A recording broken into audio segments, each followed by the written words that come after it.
Open up those ears and listen to this. All the girls that's here for the truth, come put both hands on a DJ. Do you know what makes that video interesting?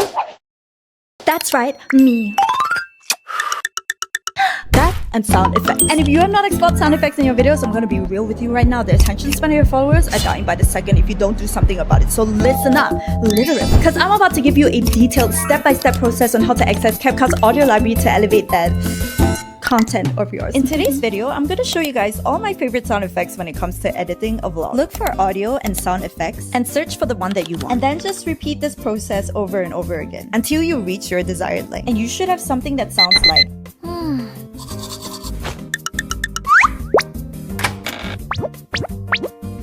Yummy!